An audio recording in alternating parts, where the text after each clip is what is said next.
Assalamualaikum warahmatullahi wabarakatuh. Selamat pagi kepada para dokter internship peserta webinar hari ini.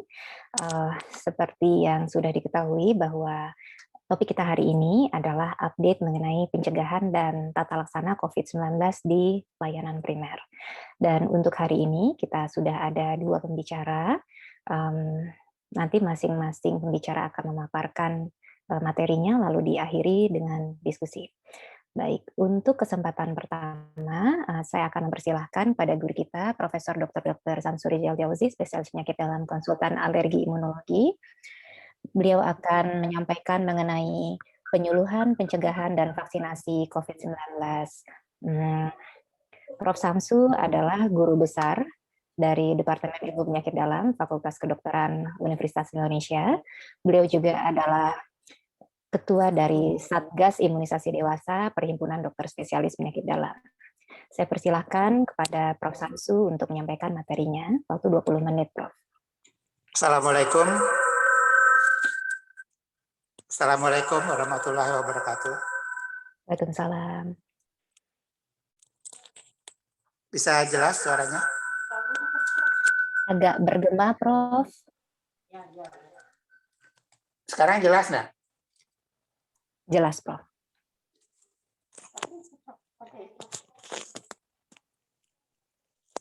Suaranya bisa jelas? Jelas, Prof. Silakan, Prof. Oke. Jelas, Prof. Silakan. Nah, pertama-tama saya senang sekali bisa berbincang-bincang dengan teman-teman yang akan intern. Tadi Yosef mau ke Berau ya? Saya tahun 76 sampai 81 di Kalimantan Timur, sering ke Berau, tapi Berau sekarang beda sama Berau yang dulu. Sekarang Beraunya sudah ada batu baranya, jadi sudah maju. Baik, mudah-mudahan nanti semua yang intern ini akan dapat melaksanakan tugasnya masing di seluruh tanah air dan akan bermanfaat bagi masyarakat, tapi juga sekaligus menimba pengalaman yang baik. Bincang-bincang mengenai update COVID-19 dari segi penyuluhan, kemudian sedikit epidemiologi dan vaksinnya. Slide berikut.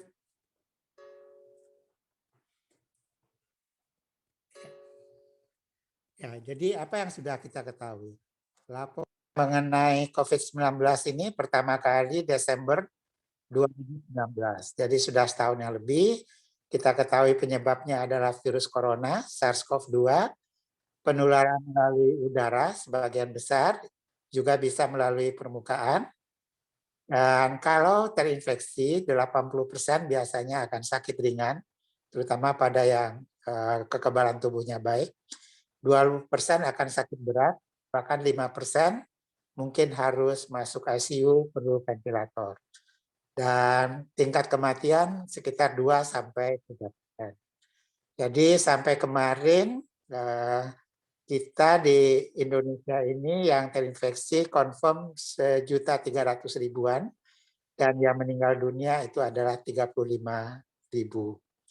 Banyak sekali obat yang diberikan pada tahap-tahap permulaan, tapi obat antiviral SARS-CoV-2 yang diakui adalah remdesivir, dan ini pun sebenarnya terbatas, bisa memperpendek masa perawatan, tetapi tidak menurunkan angka kematian.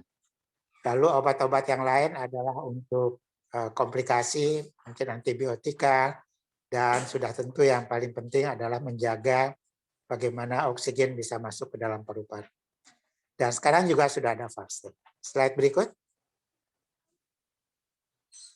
Nah, dulu yang kita sering kenal pusat penularan adalah di rumah sakit.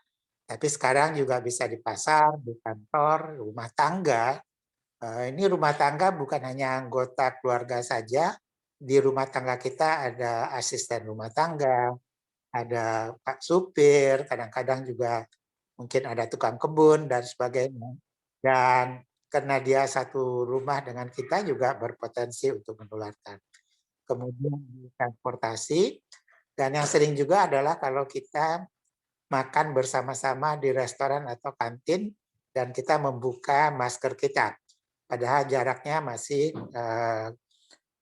kurang dari 2 meter. Slide berikut.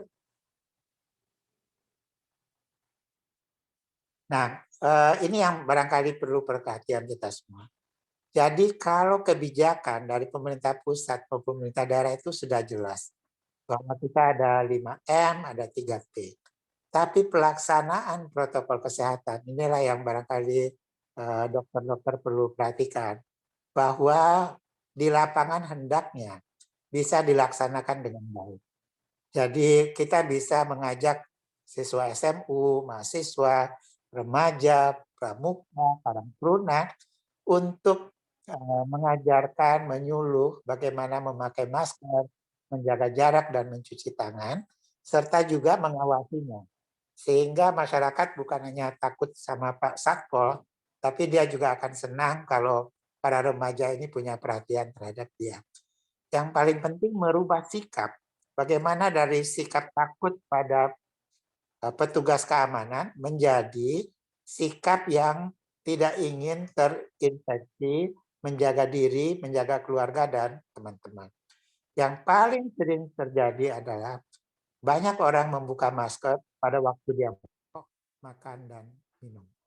Jadi nanti mudah-mudahan di tempat kerja bisa melaksanakan, membantu pemerintah untuk melakukan penyuluhan, pembinaan, dan pengawasan dari protokol kesehatan.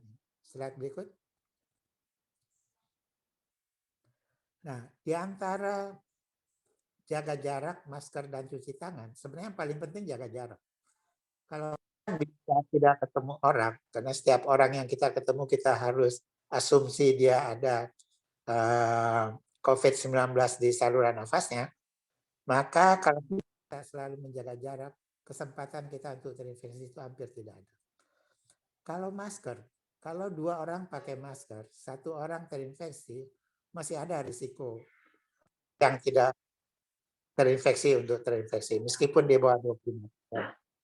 Jadi paling penting sebenarnya adalah jaga jarak. Dan inilah yang sering sekali dilanggar oleh masyarakat. Kita tahu waktu imunisasi di Pasar Tanah Abang, itu ribuan orang berkumpul dan tidak memperhatikan jarak. Nah, karena itu kenapa Thailand, Vietnam, Kamboja kasusnya sedikit? Karena masyarakatnya bisa melaksanakan protokol kesehatan dengan baik. Thailand itu punya 1 juta relawan kesehatan yang berfungsi untuk menjaga supaya protokol kesehatan ini bisa dilaksanakan di lapangan. Slide berikut. Ya, slide berikut. Nah, jadi kalau kasus meningkat terus, kita sekarang udah 1.300.000. Setiap hari sekitar 8.000 sampai 10.000 tambahannya. Apa yang akan terjadi? Sumber penularan berarti bertambah karena ada kasus baru terus. Jumlah yang harus dirawat, entah itu di ruang isolasi maupun di ruang ICU bertambah. Padahal tenaga kesehatan segitu-gitu juga atau bertambahnya sedikit. Dan sebagian juga terinfeksi sehingga harus isolasi mandiri bahkan juga masuk rumah sakit. Tenaga kesehatan berkurang, pasiennya terus bertambah, berarti beban kerja tenaga kesehatan bertambah, dan inilah yang menyebabkan mutu layanan kita berkurang dan angka kematian bisa meningkat. Slide berikut. Ya, jadi kita tahu bahwa yang harus kita lakukan adalah bagaimana supaya tadi kita sebutkan 3T dan 3M yang sekarang diganti atau ditambah menjadi 5M itu bisa berjalan. Nah, mengenai pengobatan nanti akan dibahas oleh Dr. Sukanto. Hanya secara singkat saja mengatakan bahwa kita menaikkan kekebalan tubuh, terutama bagi yang sakit ringan. Pemberian viral ya yang tepat sebenarnya remdesivir karena anti obat yang untuk influenza digunakan untuk SARS-CoV-2 sebenarnya kurang efektif. Antibiotika jika perlu, steroid jika perlu. Ada obat-obat mahal, IVIG sampai 200 juta. Plasma konvalesen ini adalah sumbangan dari mereka yang telah sembuh di mana antibodinya tinggi titernya sehingga bisa membantu, tapi juga ini memerlukan alat-alat. Slide berikutnya. Ya, jadi kebijakan pemerintah ini yang 5M dan 3T ini mulai Januari kemarin ditambah dengan vaksinasi. Sekali lagi ditambah, bukan diganti. Jadi vaksinasi sama sekali tidak menggantikan protokol kesehatan dan 3T. Slide berikut.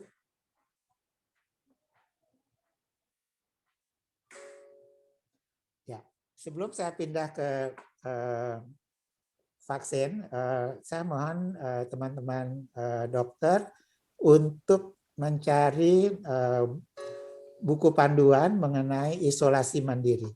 Itu buku panduannya bisa di-download. Dan ada satu lagi, mungkin juga nanti penting untuk kuliahnya Dr. Sukamto adalah pedoman terapi untuk COVID-19. Yang ini dikeluarkan oleh FKUI RSTM. Kalau tidak bisa cari, nanti bisa hubungi saya atau Dr. Sukamto. Baik, kita pindah ke vaksin. Jadi vaksin ini sudah diusahakan oleh pemerintah. Kenapa? Karena produksi vaksin dibandingkan dengan kebutuhannya, itu produksinya jauh lebih sedikit. Tahun 2021 ini dunia kekurangan vaksin, tapi kita untung pemerintah sudah mencoba menyediakan jauh-jauh hari, sehingga kita sekarang sudah punya satu vaksin namanya Sinovac. Mudah-mudahan bulan depan datang AstraZeneca dan yang lain-lain lagi. Jadi ini semua diperlukan untuk melakukan imunisasi pada berapa orang? Pada 181.500.000 orang. Jadi yang kita akan vaksinasi itu sejumlah itu. Kenapa? Supaya kita mendapatkan kekebalan kelompok yang cukup besar sehingga bisa memutus rantai penularan. Jadi vaksinasi itu manfaatnya kalau untuk perorangan menurunkan risiko tertular, tapi kalau buat masyarakat luas, buat public health, kalau mencapai herd immunity, maka bisa memutus rantai penularan. Slide berikut. Ya, ini adalah jumlah yang akan divaksinasi. Mula-mula 1,3 udah selesai, bahkan sekarang sudah 1,8 juta yang divaksin. Kita sekarang dalam proses lansia yang 21,5 juta dan petugas publik yang 17,4 juta. Diharapkan selesai bulan April 2021. Nah, ini juga para dokter yang akan ke intern hendaknya membantu menjelaskan pada masyarakat supaya masyarakat memanfaatkan kesempatan ini. Kemudian masyarakat rentan dan masyarakat lainnya diharapkan selesai pada 2020. Jadi kita 1 tahun lebih ya untuk usaha 101 juta ini. Slide berikutnya. Nah, nakes harusnya sudah selesai pada bulan Maret ini. Lalu lanjut dengan usia lanjut. Sebenarnya usia lanjut harusnya bareng sama-sama dengan nakes, tapi hasil uji klinik Sinovac buat usia lanjut saja selesai dan dilaporkan ke Badan POM, baru keluar dari Badan POM izinnya 7 Februari, maka baru 8 Februari 2021 usia lanjut dan jumlahnya akan mencapai 21,7 juta. Saya minta tolong pada teman-teman sekalian untuk mencari formulir yang akan digunakan untuk screening. Jadi semua usia 18-59 tahun itu ada screeningnya, akan ditanya apakah ada hipertensi, apakah ada diabetes dan sebagainya. Formulirnya coba dicari, kalau nggak dapat nanti bisa minta. Sedangkan usia lanjut, kita tidak satu-satu penyakit, tetapi namanya adalah kriterianya adalah kriteria frailty atau kerapuhan. Ada 5 kerapuhan. Kalau usia lanjut itu mempunyai 3 dari 5 itu, sementara belum bisa diimunisasi, Tapi kalau hanya 2 bisa di.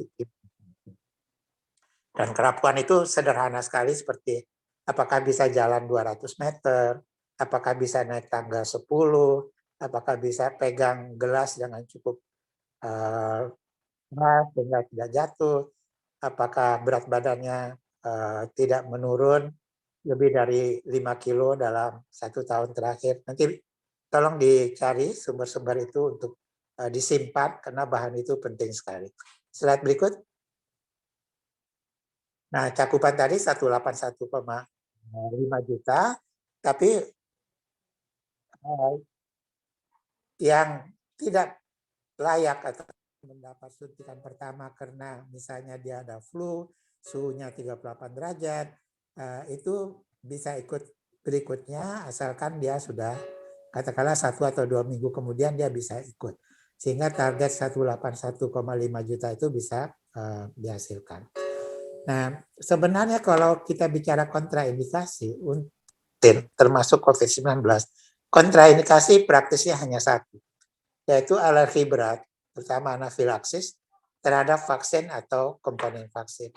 Jadi misalnya dia suntikan pertama COVID-19, dia shock, maka itu kontraindikasi. Dia tidak boleh ikut suntikan kedua.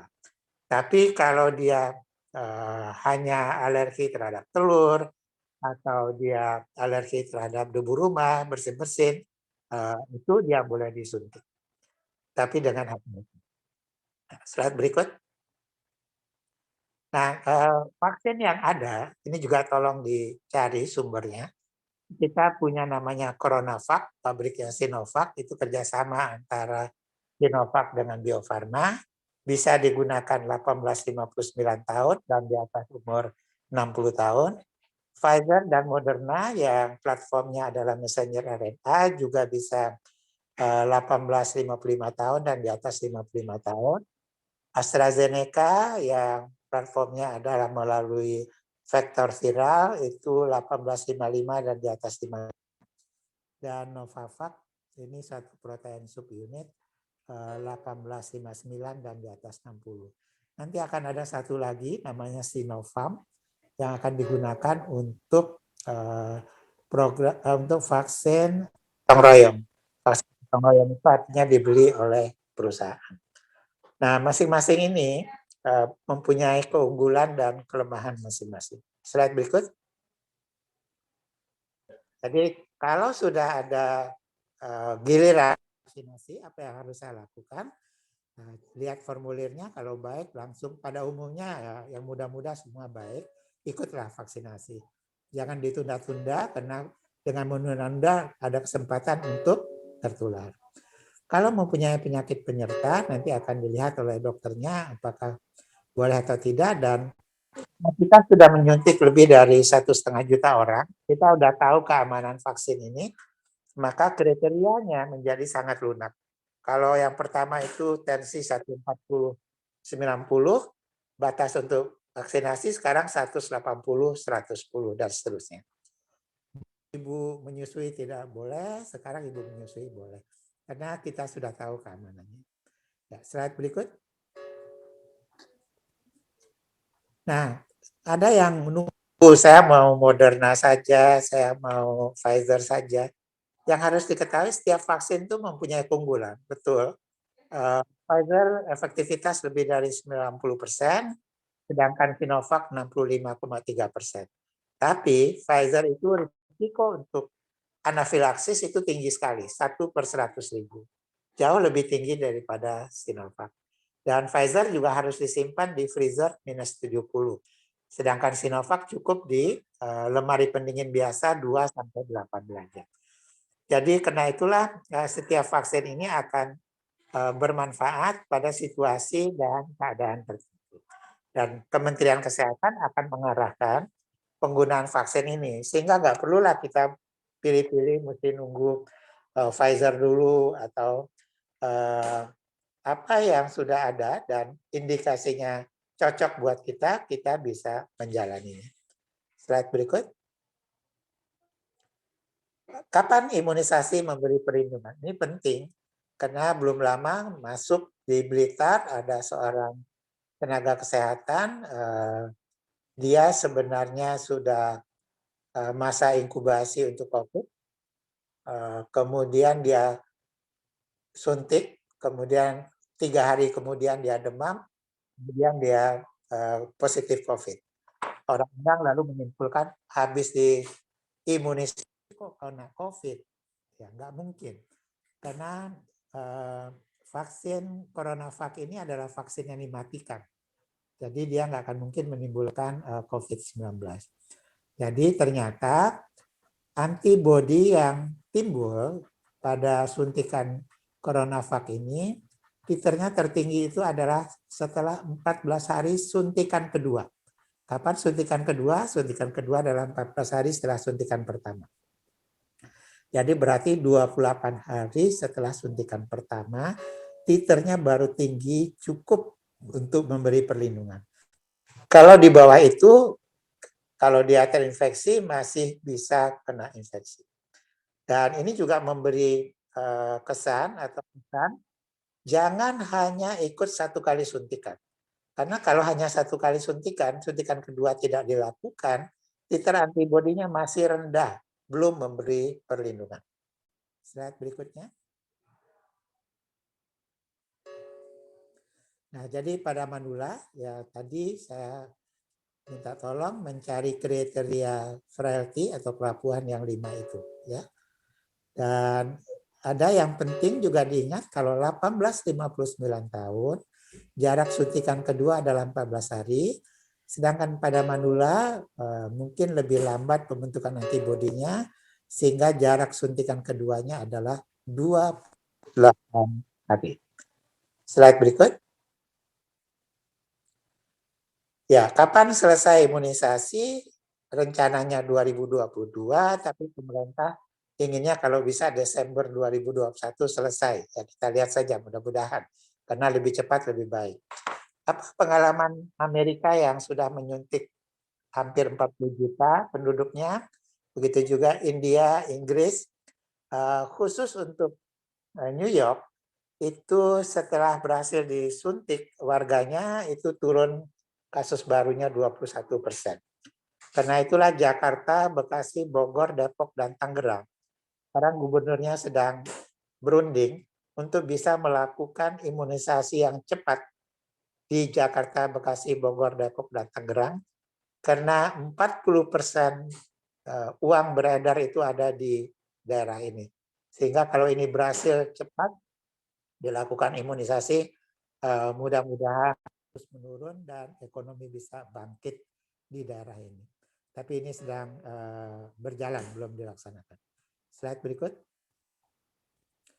Nah, yang paling penting juga kita harus menginformasikan pada setiap orang yang sudah divaksin untuk 30 menit menunggu kalau nggak ada keluhan, tapi juga diberi nomor yang dia harus hubungi kalau terjadi keluhan-keluhan, entah itu di bekas suntikan atau keluhan umum berupa demam, kurang nafsu makan, dan sebagainya.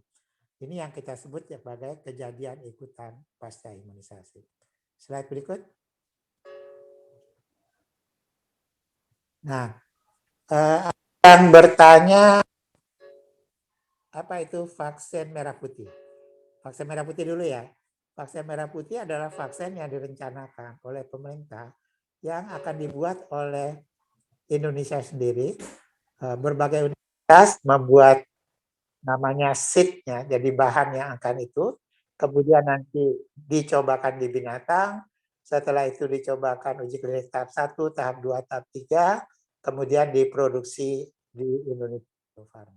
Itu adalah vaksin merah putih yang rencananya akan selesai pada 2022. Sekarang dengar-dengar lagi apa itu vaksin Nusantara. Ini adalah satu pendekatan melalui sel dendritik, tetapi agak rumit. Jadi kalau pada suntikan biasa, Anda lihat ada spuitnya, di situ ada antigen. Disuntikan, maka antigen itu masuk ke otot, di situ ada sel-sel dendritik dan sebagainya, dia akan membawa antigen itu ke kelenjar limfe, lalu terbentuklah antibody, baik itu cellular immunity maupun humoral immunity, sehingga titer antibody neutralizing-nya akan meningkat. Dan 2 minggu kemudian buat umur 18-59 disuntik kembali, dan dalam 14 hari setelah suntikan kedua orangnya titernya tinggi sekali, sehingga kalau terjadi masuk virus SARS-CoV-2 ke saluran nafasnya, neutralizing antibody-nya akan menetralkan dan dia tidak tertular. Tapi pada vaksin Nusantara, sel dendritik yang ada di sirkulasi darah kita atau di tubuh kita itu dikeluarkan. Ya. Kemudian slide berikut. Nah, sel dendritik dipisahkan, namanya leukapheresis, kemudian dengan alat khusus, cell sorter, lalu dikultur dalam laboratorium khusus sekitar 1-2 minggu. Kemudian pada waktu kultur itu dia dipaparkan virus SARS-CoV-2, sehingga sel dendritik ini mengenal dari SARS-CoV-2 ini. Namanya educated cell dendritic. Lalu sel dendritik yang sudah disekolahkan itu, yang sudah mengenal SARS-CoV-2 itu dimasukkan ke dalam tubuh orang yang tadi diambil darahnya. Dengan harapan bahwa sel dendritik ini yang merupakan bagian penting dalam pengenalan antigen di tubuh kita, karena dia sudah pernah mengenal SARS-CoV-2, maka bisa memulai rangkaian respon imun yang menghasilkan antibody neutralizing terhadap SARS-CoV-2. Itulah kira-kira konsepnya, tetapi persoalannya adalah di sini diperlukan alat, diperlukan sumber daya manusia yang terampil, dan diperlukan kultur, ada risiko kecemaran bakteri dan sebagainya, sehingga harganya juga menjadi mahal, sehingga mungkin dan hanya bisa untuk orang itu sendiri, nggak bisa sel dendritik seseorang diinfuskan pada orang lain. Jadi itulah yang menjadi diskusi saat ini, bahwa ini mungkin tidak praktis untuk tindakan kesehatan masyarakat. Slide berikutnya. Nah, ini peran imunitas dalam mencegah COVID-19, makanan bergizi, olahraga teratur setiap hari 30 menit, minimal seminggu 150 menit, tidur cukup 7 jam, hidup optimis dan bahagia, dan pada masa-masa sekarang ini minum vitamin dan suplemen. Slide berikut. Ini yang menurunkan kekebalan tubuh, merokok, minum alkohol, terlalu lelah, kurang tidur, kurang olahraga, dan stres yang berkepanjangan. Slide berikut. Nah, jadi inilah yang akan teman-teman lakukan nanti di daerah kerjanya masing-masing, membantu upaya kesehatan di sana untuk bisa menyadarkan masyarakat bagaimana supaya mencegah diri dari penularan COVID, bagaimana menjaga kekebalan tubuh, bagaimana menjalankan protokol kesehatan, dan bagaimana memanfaatkan adanya vaksin COVID-19 ini. Kita mendukung program imunisasi ini, kita menjaga diri, menjaga keluarga, dan teman-teman serta lingkungan. Saya rasa ini slide terakhir. Ikut. Ya, saya rasa itu yang dapat saya sampaikan. Terima kasih. Wassalamualaikum warahmatullahi wabarakatuh. Waalaikumsalam warahmatullahi wabarakatuh. Terima kasih banyak Prof. Samsu atas pemaparannya yang luar biasa jelas sekali. Saya persilakan kepada para peserta, jika ada yang mau ditanyakan kepada Prof. Samsu, dapat ditulis di kolom chat. Ya, baik, kita akan masuk ke pembicara berikutnya. Berikutnya adalah Dr. Sukamto Kusnu, spesialis penyakit dalam, konsultan alergi imunologi. Beliau akan membawakan mengenai perjalanan penyakit dan penata laksanaan infeksi COVID-19 di layanan primer. Dr. Sukamto adalah Kepala Divisi Alergi Imunologi Klinik Departemen Ilmu Penyakit Dalam RSCM FKUI. Waktu untuk presentasi 20 menit, saya persilahkan Dr. Sukamto. Terima kasih Dr. Susi. Assalamualaikum warahmatullahi wabarakatuh. Prof. Samsurizal, Dr. Nani Cahyani, Dr. Ardi, dan adik-adikku, atau mungkin anak-anakku sekalian ya. Berbahagia sekali bisa bergabung di sini. Mudah-mudahan kita bisa belajar bersama mengenai tata laksana COVID-19. Saya kira adik-adik sekalian pasti sudah juga mengupdate COVID karena sangat mudah kita mendapatkan mengakses berita atau pengetahuan tentang COVID ini. Izinkan saya menyampaikan slide ini. Ya, saya mendapatkan tugas untuk menyampaikan perjalanan penyakit dan penatasan infeksi COVID-19 di layanan primer, tapi mohon izin saya ganti yang tidak berat. Kenapa? Karena kawan-kawan di layanan primer pun harus tahu kapan atau mengapa kita harus merujuk ke pasien ke PPK 1, ke PPK 2 atau PPK yang lebih tinggi. Di lain sisi, teman-teman nanti juga akan bekerja di rumah sakit pada masanya dan mungkin juga bekerja di IGD dan ruang rawat, termasuk barangkali juga ruang rawat COVID-19 ini. Kita tahu bahwa coronavirus adalah virus RNA dengan ukuran yang kecil, 120 sampai 160. Ini awalnya menginfeksi hewan, termasuk kelelawar dan unta, dan sebelum terjadinya wabah COVID-19 ada 6 jenis coronavirus yang dapat menginfeksi manusia. Dan analisis filogenetiknya dapatkan virus ini masuk dalam subgenus yang sama dengan coronavirus yang menyebabkan wabah severe acute respiratory illness atau SARS pada tahun 2002 atau 2004 silam, yaitu SARS-CoV-virus. Dan atas dasar ini International Committee on Taxonomy of Viruses mengajukan nama SARS-CoV-2, ya, yang menyebabkan penyakit COVID-19. Nah, kita tahu bahwa transmisi saat ini adalah dari manusia ke manusia dan menjadi sumber transmisi utama, sehingga penyebaran menjadi lebih cepat dan agresif, ya.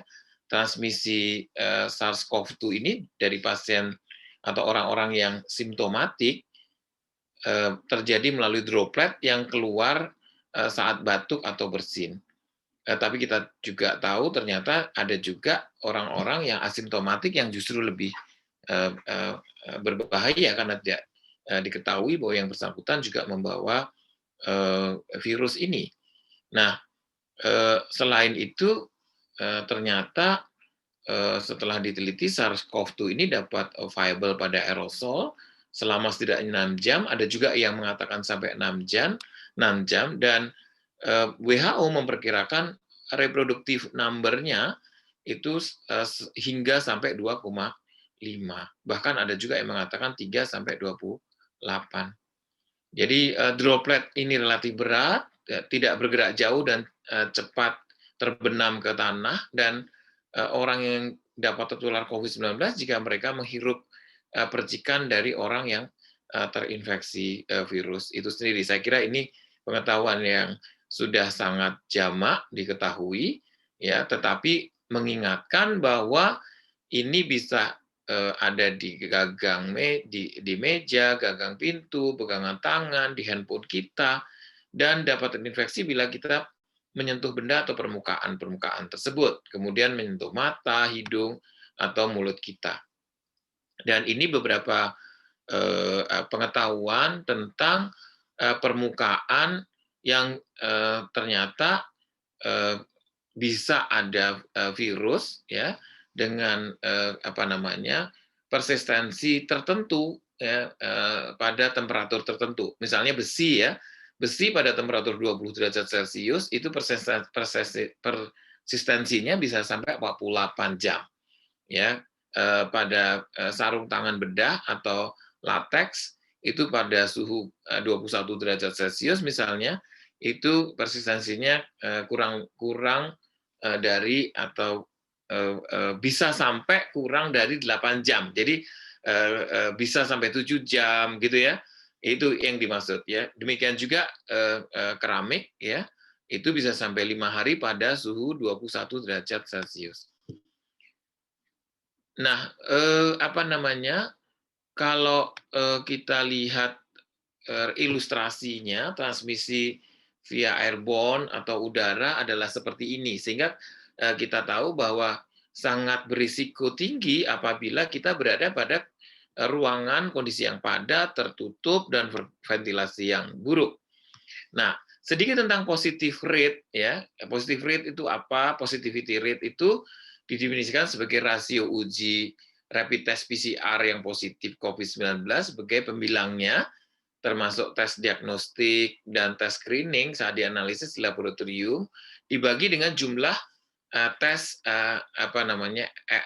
RT-PCR, RT-PCR dengan hasil positif dan negatif. Jadi seluruh total pemeriksaan dikalikan 100% itu disebut sebagai positive rate. Nah, tetapi bila swab RT-PCR-nya hanya dikerjakan pada pasien yang klinisnya sesuai COVID-19, maka positive rate-nya akan tinggi, makin mendekati 100%.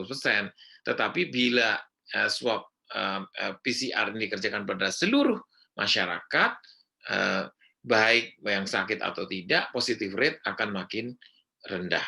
Dan target WHO, positivity rate itu sekitar 5%, tetapi kalau kita lihat positivity rate Indonesia itu lebih dari 35%. Kenapa? Karena kita belum bisa melakukan tes PCR pada kebanyakan orang.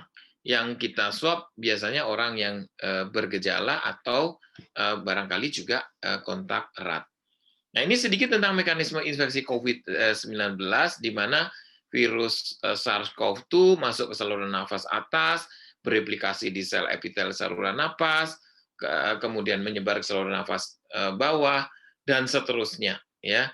Dan yang kemudian menjadi hangat pembicaraan adalah protein S pada virus berikatan dengan reseptor di host, yaitu S2. Nah, asal tahu saja bahwa reseptor S2 ini juga ditemukan tidak hanya di paru, tetapi juga di saluran napas, tapi juga di usus, juga ginjal, di pembuluh darah. Nah, selanjutnya akan terjadi translasi replikasi ya gen dari RNA genom virus, dan kemudian bereplikasi dan bertranskripsi. Nah, kalau kita lihat COVID-19 ini dapat mengenai organ banyak ya, bisa mata, paru-paru tentu saja, ginjal, usus, ya, otak, hidung, jantung dan pembuluh darah, juga liver. Maka dari itu manifestasi yang sekarang sering kita lihat adalah ARDS, tetapi kalau kita lebih dalam lagi mengevaluasi pasien-pasien COVID, itu rata-rata juga bisa terjadi gangguan fungsi ginjal, kemudian diare, ya, penurunan kesadaran atau perubahan kesadaran, ya, kemudian juga gangguan fungsi hati dan seterusnya seperti orang hepatitis. Bahkan pada beberapa keadaan penyakit ini mirip-mirip seperti demam berdarah dengan trombositopeni dan seterusnya. Nah, kita tahu bahwa masa inkubasi COVID-19 ini bisa sampai 14 hari.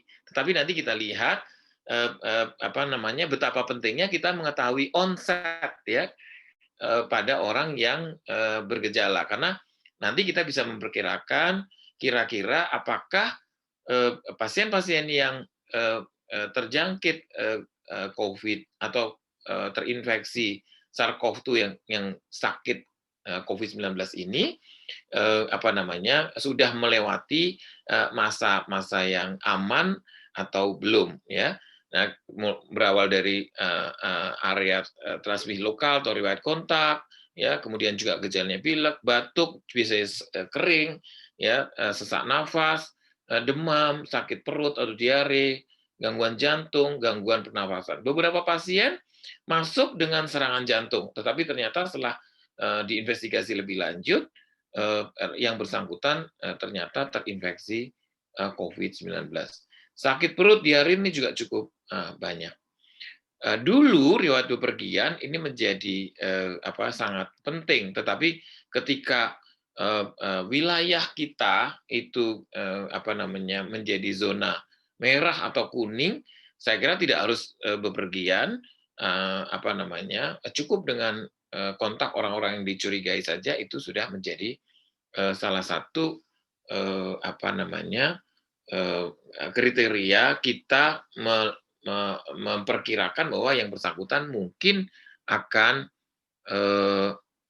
masuk ke dalam penyakit COVID. Nah, ini ada satu hal yang barangkali perlu diketahui tentang hipoksia, di mana pasien secara subjektif tidak mengeluhkan adanya gejala pernafasan, ya, sesak nafas atau dyspnea, namun secara objektif telah terjadi hipoksemia. Nah, ini yang kemudian mengecoh kita ketika pasien kita anjurkan untuk berobat, misalnya datang ke IGD dengan demam, enek, mual, tetapi kemudian ternyata kita mendapatkan saturasi oksigennya kurang dari 94% dan kita minta untuk dirawat, itu pasien merasa bahwa dia tidak bermasalah dengan pernafasannya. Bahkan pada orang-orang yang dirawat dengan saturasi oksigen kurang dari 80 bahkan 70, mereka masih bisa pegang HP, searching sana, searching sini, kirim sana, kirim sini, kirim pesan dan seterusnya, yang tiba-tiba seolah-olah kemudian terjadi perburukan. Nah, pengenalan tanda-tanda hipoksia memiliki dampak yang baik terhadap prognosis dan kondisi pasien. Saya kira ini kawan-kawan yang ada di garda paling depan, ya, yang melakukan screening, ya, terhadap pasien-pasien COVID-19, mengetahui tanda-tanda ini menjadi amat sangat penting, ya. Ada sakit kepala, lemah, sesak nafas, kemudian sianosis. Ini saya kira pemeriksaan yang mudah asal adik-adikku sekalian telaten dan mau memeriksa pasien. Dan ini yang menyebabkan happy hipoksia tadi. Terjadi gangguan pada respons saraf pusat atau otak terhadap hipoksemia yang terjadi karena penurunan oksigen yang berat, kemudian CO2 yang subnormal, yang menyebabkan desensitisasi dari periferal kemoreseptor dan gangguan kemoreseptor yang ada di sentral, ya, sehingga tidak tampak sebagai orang yang sesek, kemudian juga tidak cemas dan juga tidak terjadi perubahan kesadaran, ya. Biasanya kalau orang sesak seperti orang mau kelelep itu kan mereka meronta-ronta, ya, karena sesak. Dan ini adalah fase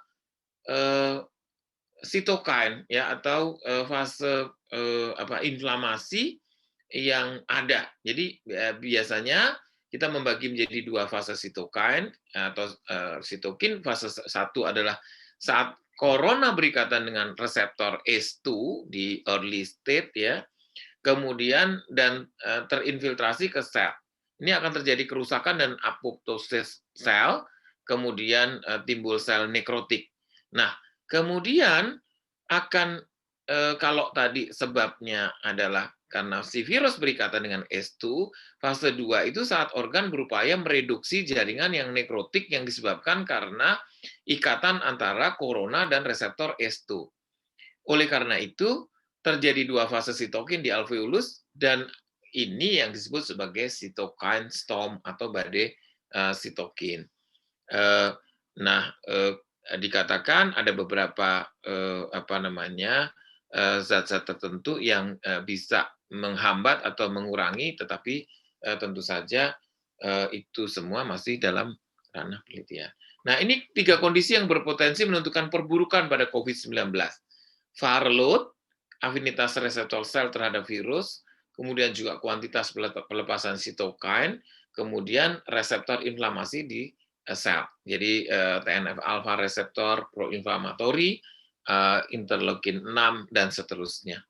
Nah, prognosisnya akan baik apabila keempat-empat ini rendah dan akan buruk kalau ini tinggi. Jadi kalau kita dapatkan interleukin 6-nya tinggi, maka kita sudah harus deg-degan ya bahwa di dalam tubuh orang yang sakit tersebut sudah terjadi apa yang disebut sebagai cytokine storm atau badai sitokin. Nah, ini adalah 4 fase COVID-19, ya, fase inkubasi, fase simptomatik, fase pulmoner awal, dan fase pulmoner lanjut. Biasanya, ya, replikasi virus itu akan selesai pada kurang lebih hari ke-13. Nah, dari sini berdasarkan masa waktu rata-rata, ya, kalau kita lihat inkubasi itu sekitar 1 sampai 5, walaupun ada juga yang melaporkan dan dilaporkan bahwa viral replication itu bisa sampai hari ke-13 ya. Ya, tetapi pada 2 minggu pertama ini itu akan terjadi viral replication. Jadi jangan jangan senang-senang dulu atau tenang-tenang dulu ketika kita mendapatkan pasien yang baik-baik saja di hari-hari awal, tetapi kemudian kita lengah dan tiba-tiba lagi, walaupun sebetulnya istilah tiba-tiba itu menjadi kurang bagus kalau kita betul-betul bisa membuat early warning system. Jadi barangkali teman-teman dokter bisa bekerja sama dengan teman-teman perawat ketika melakukan observasi, atau barangkali kalau pasien tersebut harus istirahat di rumah, isolasi mandiri, maka mesti diajarkan kapan dia harus dirawat atau menghubungi tenaga kesehatan. Nah, kemudian akan ada fase simptomatik dan dilanjutkan dengan early pulmonary phase, dan kemudian terjadi late pulmonary phase. Biasanya pada late pulmonary phase ini akan terjadi progresif hipoksia, ya. Jadi yang tadinya sudah hipoksia, ya, kurang dari 94 gitu, tiba-tiba pasien menjadi amat sangat sesak dan memerlukan bantuan untuk bisa memasukkan oksigen ke dalam paru-parunya. Nah, barangkali antiviral dan antiinflamasi dan seterusnya ini kemudian menjadi tempat di mana masa-masa perjalanan penyakit tadi itu terjadi. Jadi antiviral itu akan mungkin efektif pada 2 minggu pertama. Jadi kalau sudah lewat 2 minggu, ya, masuknya ke inflamasi, ya, sehingga obat-obat antiinflamasi kemudian menjadi penting. Jadi seperti dexamethasone, methylprednisolone dan seterusnya. Tetapi kalau di awal-awal nggak ada gejala, nggak ada keluhan apa-apa, kita berikan antiinflamasi, itu juga tentu saja tidak pada tempatnya. Nah, ini waktu yang tepat untuk memberikan antiinflamasi. Jadi biasanya kita akan berikan pada saat early pulmonary phase, ya, setelah kalau dihitung hari kira-kira 12 hari ke depan, ya. Dan ini adalah pemeriksaan yang bisa kita lakukan berdasarkan perjalanan penyakitnya. Nah, di mana kita bisa melakukan PCR, kemudian kenapa kemudian PCR-nya menjadi negatif dan seterusnya, itu karena ada perjalanan penyakit seperti itu. Dan ini yang menyebabkan manifestasi letal pada COVID-19 yaitu cytokine storm, tetapi juga ada disebut sebagai satu macrophage activation syndrome, ya, di mana diakibatkan oleh aktivasi makrofag secara sistemik, dan ini timbul gejala seperti sepsis, ya, SIRS. Nah, ini bisa terjadi gagal multi organ dan kerap disebut sebagai sepsis like syndrome. Nah, bagaimana diagnosis dan definisi kasus 19? Ya, ini berdasarkan update terakhir.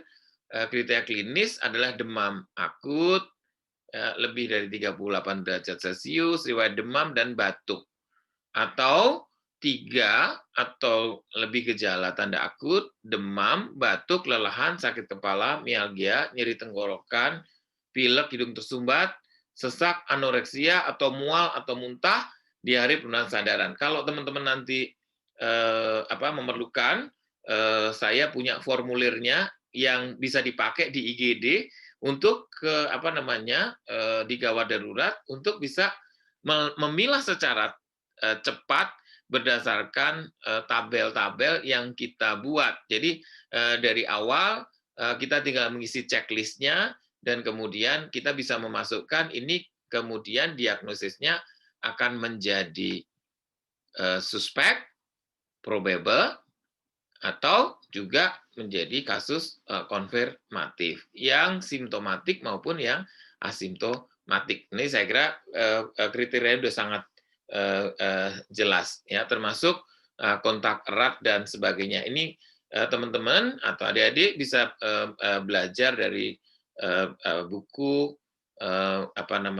yang dibuat oleh 5OP dan kemudian diadapt oleh Kementerian Kesehatan. Nah, kemudian ini adalah rekomendasi pemeriksaan penunjang. Nah, penegakan diagnosis kasus konfirmasi itu dengan RT-PCR. Nah, bagaimana dengan rapid antigen SARS-CoV-2? Itu direkomendasikan yang memiliki sensitivitas lebih dari 80% dan spesifitas lebih dari 87% terhadap RT-PCR.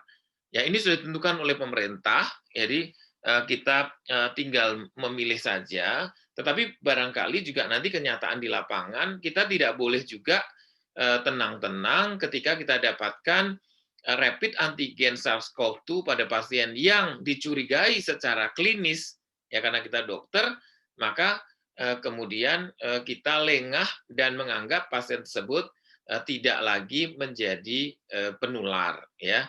Universal precaution, bahkan tidak hanya pada pasien-pasien yang dicurigai, karena kita tahu juga ada sebagian kecil yang asimptomatik atau sebagian besar bahkan sebetulnya asimptomatik yang punya kemungkinan menularkan kepada orang-orang yang ada sekitarnya. Nah, kapan RT-PCR ini biasanya dilakukan dalam 5-7 hari pertama onset gejala. Jadi kalau sudah lebih dari 2 pekan biasanya akan seringkali negatif. Nah, gambaran radiologis suggestive COVID-19 biasanya akan terdapat hazy opicities pada basal dan perifer, kemudian CT scan toraknya akan terdapat ground glass opacity multiple bilateral pada basal dan perifer. Tetapi rasanya kalau di X-ray-nya sudah jelas, kita tidak perlu lagi menggunakan CT scan torak untuk melanjutkan mendapatkan gambaran radiologis yang lebih lebih khas, karena kita tahu bahwa makin hari pemeriksaan RT-PCR ini sudah sangat cepat. Bahkan ada satu rumah sakit yang dalam waktu 4-6 jam itu bisa segera keluar hasilnya. Dan pada USG ada penebalan pleural lines, ya, B-lines, merata atau tidak merata, dan pola konsolidasi. Nah, ini salah satu gambarannya. Nah, derajat kasus COVID bisa tanpa gejala, ringan, sedang, berat, dan kritis. Tentu saja di mana adik-adikku sekalian punya peran, tentu saja bagaimana kita yang ada di lapangan menjadikan orang-orang tanpa gejala ini tetap bisa kualitas hidupnya bisa baik, ya, tidak memberat, tetapi juga bisa diantisipasi bila suatu saat kemudian bergejala. Kemudian yang ringan, yang tidak memerlukan perawatan khusus, tetapi juga tidak boleh sampai menularkan pada orang lain. Nah, kemudian yang sedang biasanya terdapat tanda klinis pneumonia, tetapi tidak termasuk pneumonia yang berat. Nah, ini biasanya sudah harus dirawat, ya.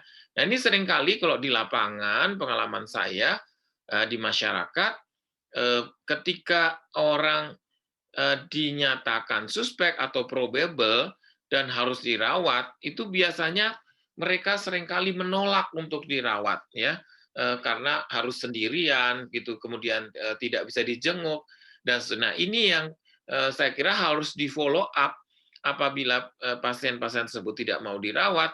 Ini punya potensi yang sangat besar untuk menularkan kepada jelas-jelas akan menularkan kepada orang lain. Nah, saya kira kalau kriteria berat dan kritis itu sudah pasti akan dirawat. Nah, apa rekomendasi tata laksana COVID-19 tanpa gejala?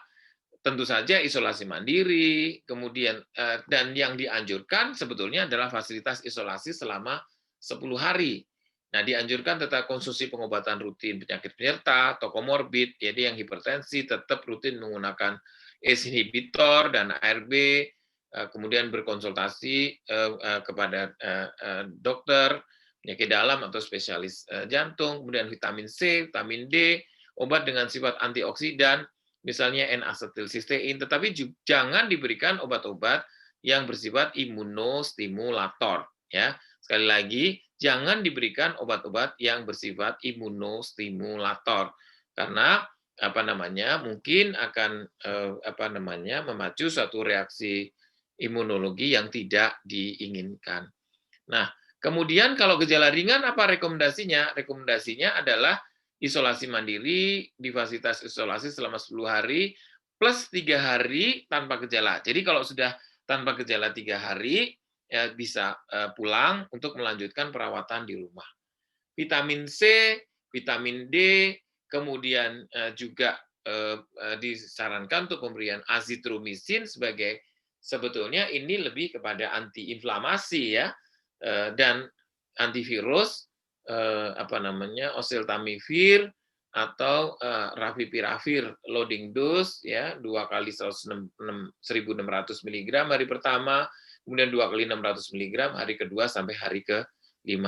Nah, bisa kita juga berikan obat simptomatik misalnya paracetamol, antimual, dan seterusnya. Nah, bagaimana dengan gejala sedang? Nah, gejala sedang ketika adik-adik sekalian mendapatkan pasien COVID dengan gejala sedang, sudah pasti pasien tersebut harus dirujuk ke rumah sakit perawatan COVID-19. Dia harus istirahat total, diberikan asupan kalori, hidrasi yang cukup, kemudian pemantauan laboratorium yang tentu saja berhubungan dengan berbagai organ involvement yang tadi sudah saya sebutkan di evaluasi. Ada kelainan fungsi hati, ada gangguan pembekuan darah, atau bahkan mungkin juga terjadi hiperkoagulasi, dan seterusnya. Obat-obat seperti vitamin, azitromisin, dan seterusnya, itu akan diberikan, juga diberikan levofloxacin, antivirus, dan pemberian antikoagulan, ya, low molecular weight heparin, ya, atau antikoagulan yang lain. Kemudian juga pengobatan simptomatik dan komorbid. Nah, ada beberapa tata laksana yang akan dikerjakan di rumah sakit, yaitu tromboprofilaksis, kemudian pasien akan diperiksa dedimernya, dan seterusnya. Ya, kemudian ini adalah algoritma pemberian antikoagulan profilaksis berdasarkan laboratorium sederhana. Ini pasti dikerjakan di rumah sakit, nanti boleh bagi, karena materi ini juga dipakai untuk edukasi kepada teman-teman di FKTP di seluruh Indonesia oleh Satgas Penanganan COVID nasional ya. Kebetulan Dr. Seva yang membawakan. Ini tata laksana komorbid dan komplikasi pada COVID-19. Kita tahu bahwa prevalensi hipertensi Indonesia itu 22%, dan DM Indonesia itu 8,5%. Nah, apa yang terjadi? Sehingga orang-orang yang ada di Indonesia yang hipertensi dan DM ini juga punya chance untuk terinfeksi COVID-19. Bahkan prevalensi hipertensi ini masuk ke dalam komorbid ya. Sehingga apa yang harus dilakukan oleh adik-adik sekalian sebelum mereka menjadi positif COVID-19 yang justru nanti akan menjadi penyulit, maka yang sehat-sehat yang belum terinfeksi ini harus dikendalikan penyakitnya, baik hipertensi, DM-nya, dan seterusnya. Nah, kalau kemudian ada diabetes mellitus tipe 2, kemudian juga ada gejala ringan, rawat jalan tetap, obat sebelumnya antidiabetes, oral, atau insulin, itu harus diberikan. Dan ingat, pada kondisi stres fisik, seperti infeksi, itu seringkali gula darahnya menjadi tidak terkontrol. Jadi, jangan hanya puas dengan memberikan obat antidiabetes sebelum sakit, tetapi harus dipantau apakah gula darahnya terkendali atau tidak. Nah, kemudian tentu saja rekomendasinya adalah tingkatkan frekuensi pemantauan kadar glukosa. Ya, penyesuaian dosis, menghindari kondisi hiperglikemi yang tentu saja dapat mempercepat dan memperburuk progresivitas COVID-19. Nah, ini COVID gejala sedang, saya kira nanti akan ditangani oleh teman-teman internis dan spesialis yang lain, gejala berat dan kritis. Nah, kemudian kita tahu bahwa diabetes mellitus tipe 1 itu ada beberapa obat yang bisa diberikan, kemudian juga kalau glucocorticoid associated diabetes kita harus pantau kadar gula darah postprandialnya, insulin sebagai pilihan utama terapi, ya. Dan bagaimana dengan geriatri? Ini perlu perhatian pada efek samping dan window terapeutik obat-obatan pada pasien geriatri. Ya, pasien geriatri dikatakan lebih rentan mengalami badai sitokin karena kondisi imunosenesensnya. Sehingga rekomendasi pemberian kortikosid, ingat-ingat, tetap tadi pemberian steroid adalah bukan untuk profilaksis, tapi diberikan pada kondisi pada saat terjadi gejala-gejala sitokin storm. Nah, bagaimana autoimun? Autoimun sampai sekarang belum ada bukti penunjukan peningkatan risiko infeksi COVID-19 pada pasien autoimun, dan dianjurkan tidak menghentikan terapi imunosupresan untuk mencegah flare up. Jadi obat-obat autoimunnya tetap diberikan. Gangguan tromboemboli dan koagulasi ini juga tentu saja kalau ada DVT, ada riwayat emboli paru, ada di IC atau perawat, harus dirawat. Jadi teman-teman tidak hanya melihat sesak nafasnya atau kondisi hipoksemianya, tetapi juga lihat gejala-gejala yang lain. Bagaimana dengan gangguan ginjal kronik atau chronic kidney disease? Nah, rekomendasi tetap dilanjutkan termasuk ACE inhibitor. Jadi dulu kita berpendapat karena virus ini diterima oleh reseptor ACE, maka ACE inhibitor itu tidak boleh diberikan. Itu ternyata kemudian dibantah dan diluruskan, obat-obatan apapun itu tetap dilanjutkan.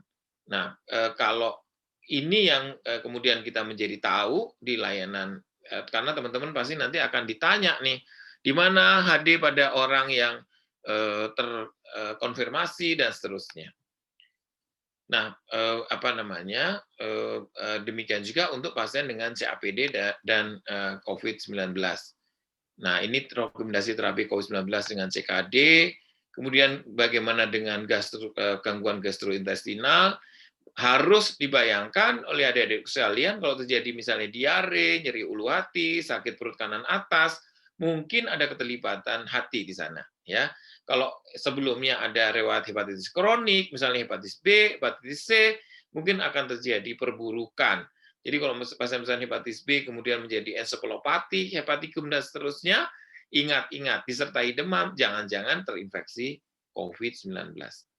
Nah, pada pasien dengan gangguan gastrointestinal dapat dipertimbangkan swab anal atau rektal. Kami pada waktu di Rumah Sakit UI mendapatkan satu pasien yang tidak didapatkan dengan swab nasofaring, kita dapatkan positif pada swab anal atau rektal. Nah, ini direkomendasikan untuk memisahkan toilet pada pasien isolasi mandiri. Maka kenapa kalau isolasi mandiri salah satu ditanya adalah kamar mandinya bisa sendiri atau enggak, ya. Jadi kalau kamar mandinya bersama-sama, itu toilet menjadi tempat yang sangat bagus untuk pertukaran virus. Nah, hipertensi tadi sudah, saya kira penyakit paru obstruktif kronik ini juga tentu saja terjadi peningkatan risiko COVID-19 dan tentu saja akan terjadi eksaserbasi. Disarankan pasien PPOK untuk meminimalisasi kontrol tatap muka, kemudian juga disarankan untuk tetap menggunakan inhalasi. Jadi orang dengan PPOK jangan keluar-keluar rumah, jangan dekat-dekat orang yang sering keluar rumah, gitu ya. Jadi dan juga untuk pasien dengan inhale kortikosteroidosis tinggi disarankan untuk pertimbangan penurunan dosis ke dosis standar. Bagaimana dengan tuberkulosis? Ya, OAT tetap diberikan sebagai pencegahan. Pasien TB perlu tetap dipantau kepatuhan pengobatannya. Jadi jangan sampai kemudian yang TBC kemudian menjadi lengah, biasanya masuk dia tidak hanya dengan TBC tapi juga dengan COVID-19. Nah, ini algoritma evaluasi COVID-19 dengan cedera miokardium, ya. Jangan lupa bahwa otot jantung juga bisa sakit. Nah, ini beberapa terapi tambahan, ya. Saya kira untuk pengetahuan saja, dan beberapa kriteria, misalnya tocilizumab pada ketidaksediaan pemeriksaan interleukin 6, apabila nanti kawan-kawan bertugas di rumah sakit dan membantu teman-teman spesialis yang ada di sana untuk memantau. Nah, untuk cedera, saya kira untuk yang di IGD, ya bisa terjadi cedera otot secara langsung, tetapi bisa juga karena terjadi hypercoagulable state, ya, karena infeksi COVID tersebut, maka terjadi kerusakan otot jantung disebabkan karena kelainan yang ada di koroner. Nah, ini pemeriksaan penunjang seperti EKG, radiografi torak, pemeriksaan laboratorium, dan seterusnya bisa dilakukan. Nah, tentu saja juga ekokardiografi, ya, dan kemudian tata laksana standar. Demikian juga untuk gagal jantung. Dokter Kanto Jadi mengingatkan ini adalah syarat lepas isolasi. Jadi WHO brief tanggal 17 Juni 2020, syarat lepas isolasi adalah satu, klinis baik, ya, hari ke-13, setelah hari ke-13 isolasi terhitung dari awal gejala, kemudian hasil PCR negatif atau positif tidak lagi menjadi justifikasi untuk kriteria lepas isolasi. Kriteria lepas isolasi disesuaikan dengan kebijakan lokal, namun mengikuti apa yang disampaikan WHO, maka sebenarnya dengan kriteria tersebut, maka nakes sudah dapat bekerja kembali dengan tetap pada protokol kesehatan. Saya kira itu yang bisa. Terima kasih. Mudah-mudahan bermanfaat. Baik, terima kasih banyak Dr. Sukanto. Sudah ada banyak sekali pertanyaan baik untuk Prof. Samsu maupun Dr. Sukanto. Kita langsung masuk saja ke sesi diskusi ya, Prof. Pertanyaan pertama untuk Prof. Samsu dari Dr. Ivando dari Bengkulu. Jadi ceritanya Dr. Ivando ini divaksin pertama di vaksin COVID-19 di daerah asalnya. Lalu beliau berangkat Bengkulu untuk internship. Nah, untuk vaksin keduanya, di mana dia bisa mendapatkan vaksin? apakah bisa ditempuh sekarang, dan untuk mendapatnya bagaimana? Terima kasih, Prof. Ya, untuk memudahkan pelaporan, memang sebaiknya imunisasi kedua itu di tempat yang dilakukan. Tapi kalau jauh jaraknya antara yang pertama dan yang kedua sudah bertugas di daerah lain, boleh dilakukan di daerah lain. Kita kan setelah suntik pertama itu ada kartu ya, semacam kartu vaksinasi. Di situ tertera, sekarang kan vaksin kita baru hanya satu, CoronaVac, sehingga sudah pasti vaksin kedua ini akan sama dengan yang pertama. Hanya nanti kalau berbeda provinsi itu berarti pelaporannya agak sedikit ya, tapi dengan hasil sistem pelaporan nanti. Begitu, Susi. Baik. Baik, Prof. Terima kasih, Prof.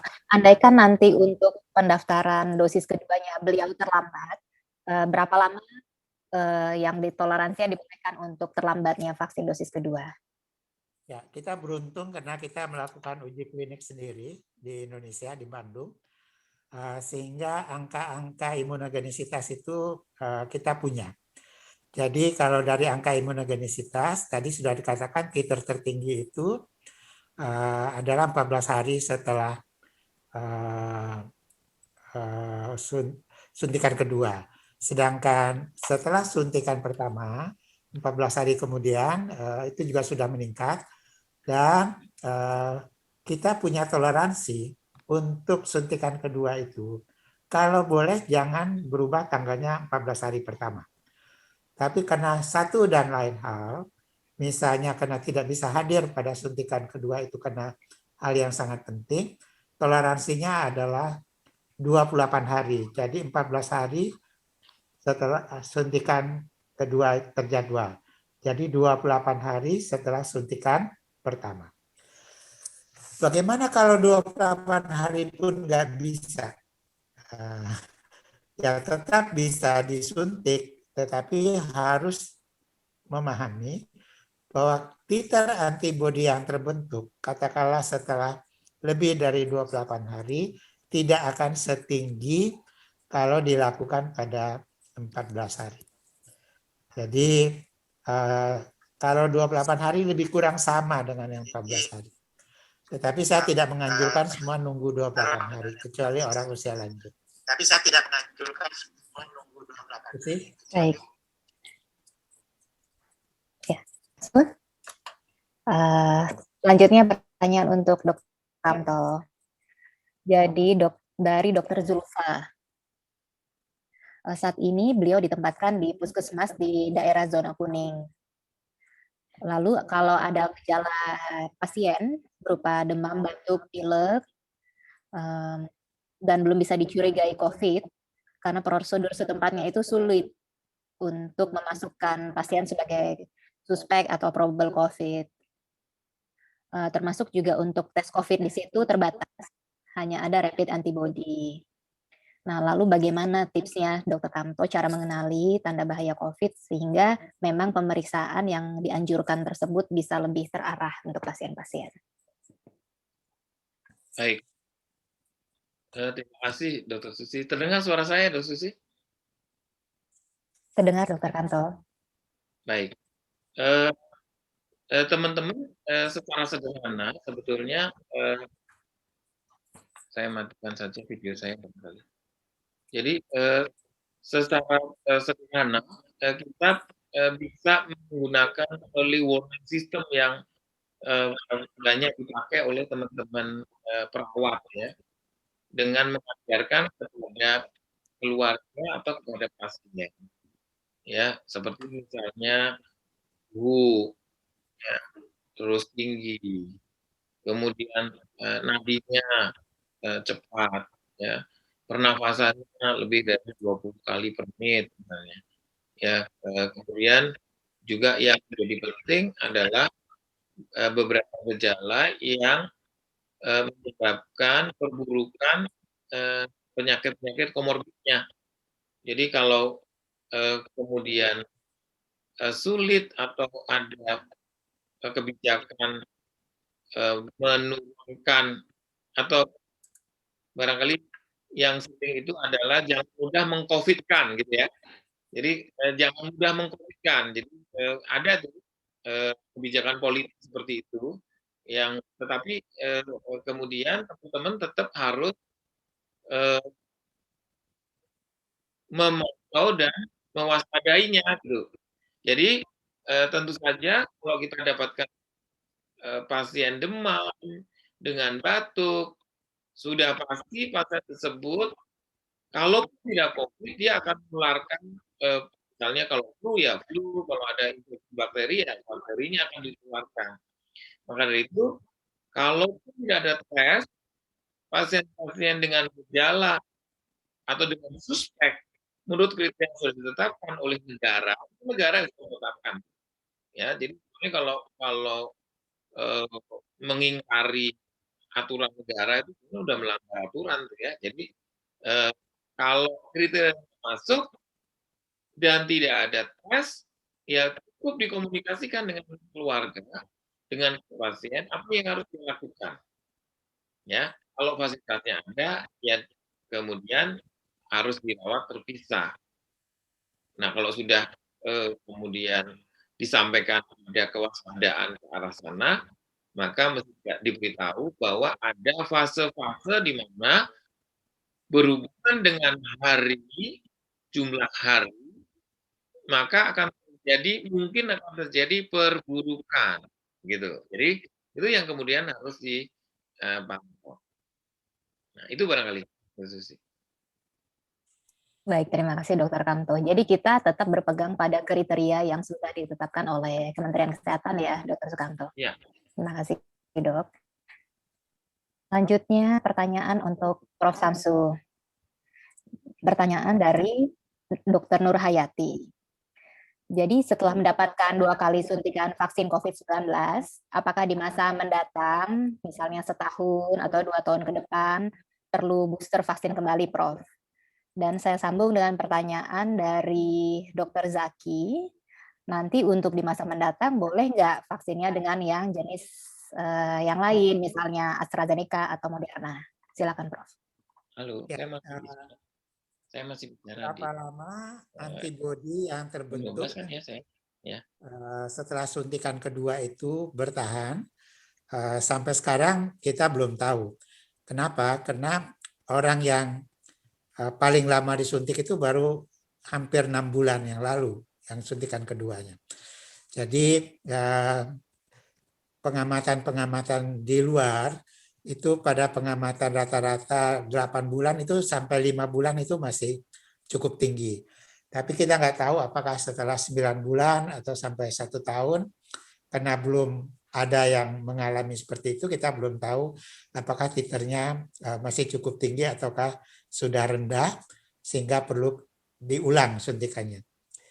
Jadi pertanyaannya yang paling lama sekarang ini baru sekitar 6 bulan. Jadi kita belum tahu untuk yang 9 bulan, 1 tahun, apalagi 2 tahun yang akan datang.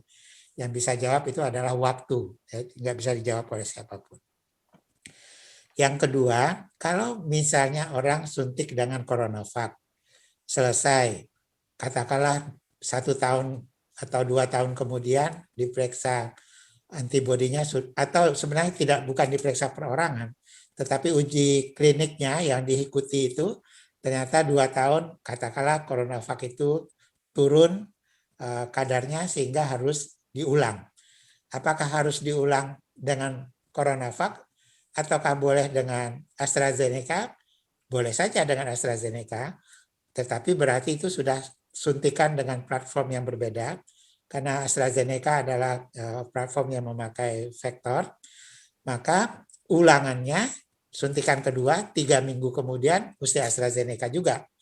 Jadi bukan pertama Sinovac kedua AstraZeneca nggak boleh. Kalau Sinovac keduanya Sinovac.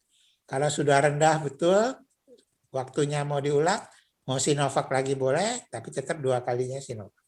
Atau kalau mau AstraZeneca boleh, ulangan AstraZeneca-nya juga adalah AstraZeneca.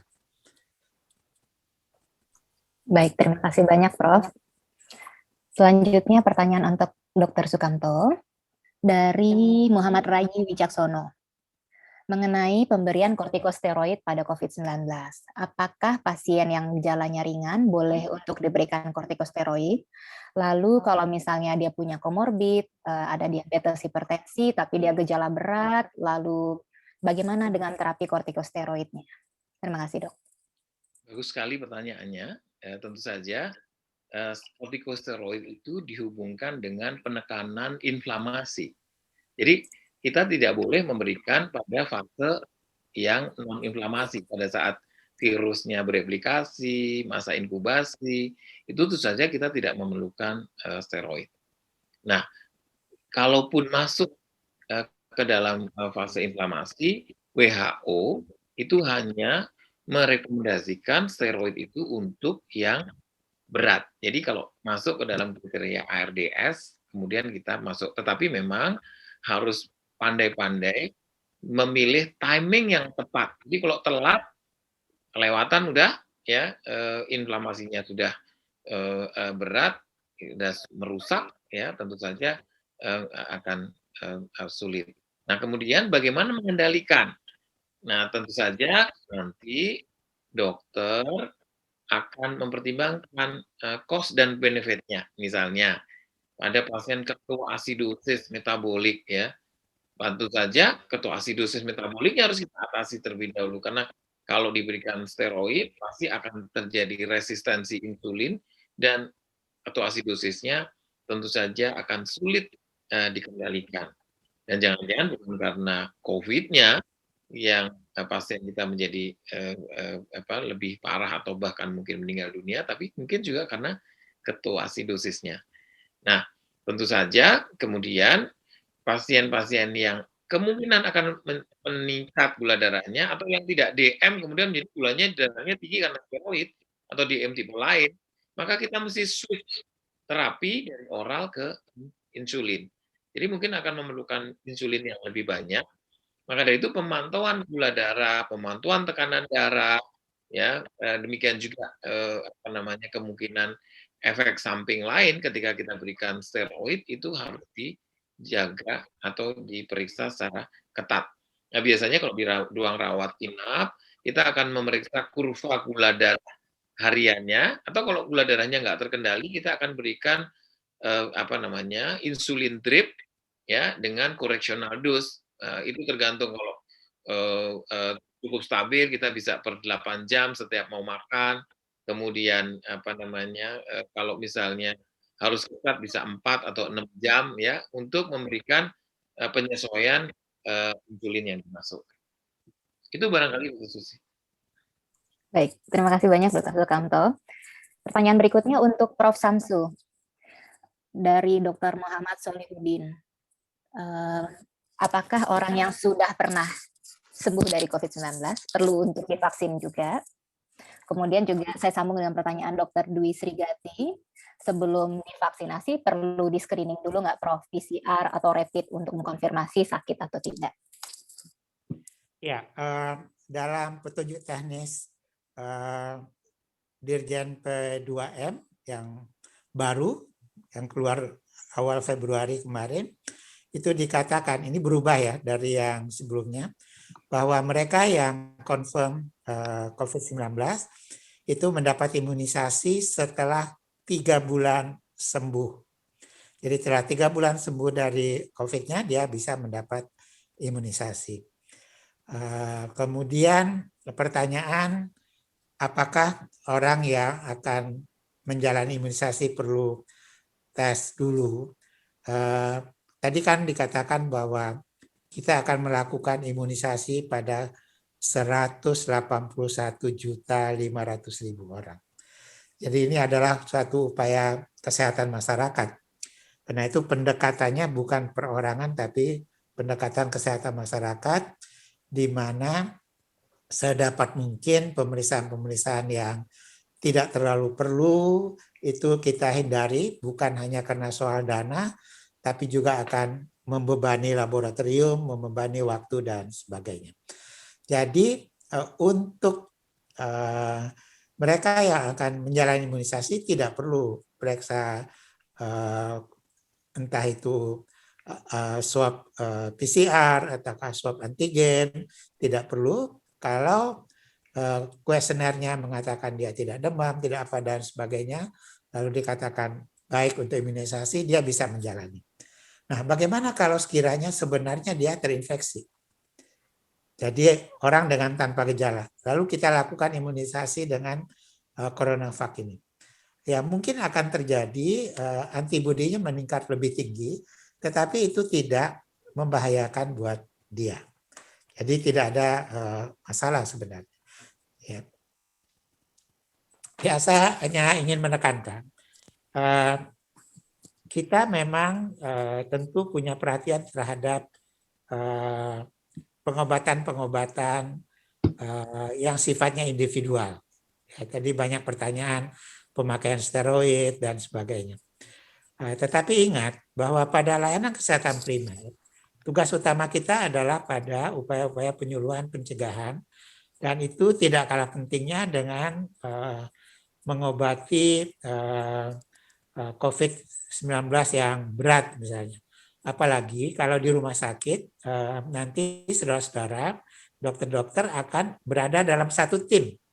Jadi jangan juga terlalu khawatir, nanti ada tim dari dokter penyakit dalam, ada dokter paru, ada dokter anestesi, sehingga kita bisa berbagi.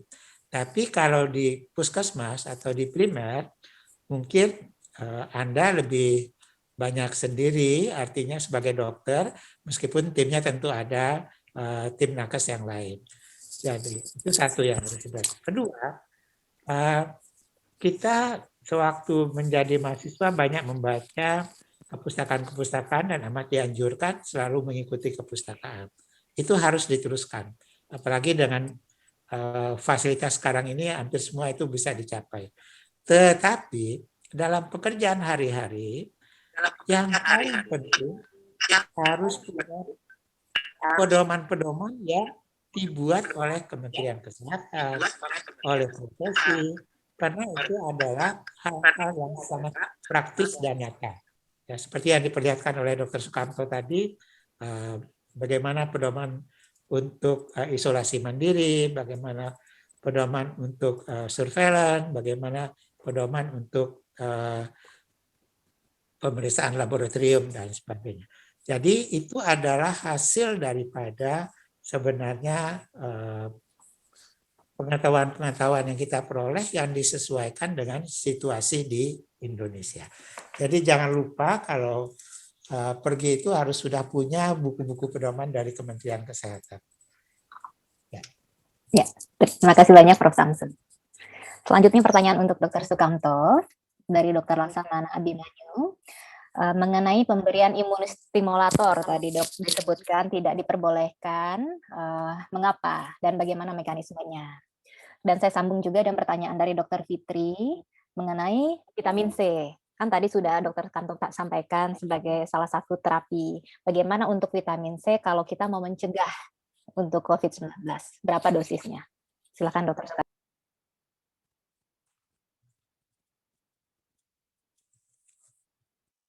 Terima kasih Dr. Susi. Tadi sudah saya jelaskan sedikit tentang adanya perjalanan penyakit yang melibatkan sitokin, ya, yang menyebabkan badai sitokin, ya. Jadi ada dua fase tadi. Fase pertama ketika virus berikatan dengan ACE reseptor, kemudian terjadi damage atau kerusakan, dan kemudian tubuh kemudian bereaksi, ya, dan seterusnya, ya, dalam satu cascade yang menyebabkan keluarnya salah satunya adalah sel-sel proinflamatori atau inflamasi seperti sitokin. Nah, kita tahu bahwa apapun yang diklaim sebagai sesuatu yang membooster sistem imun ya di tubuh orang yang sedang sakit, sedang terinfeksi COVID-19 ini sedang terjadi reaksi inflamasi yang berlebihan pada masanya ya, pada fase yang dimana kita juga seringkali tidak tahu kapan mulainya. Nah, sehingga kita tidak merekomendasikan itu untuk diberikan kepada pasien-pasien COVID-19 ya yang diduga mungkin akan memperberat proses justru proses inflamasinya. Jadi barangkali Dr. Susi atau Prof. Samsu bisa menambahkan itu.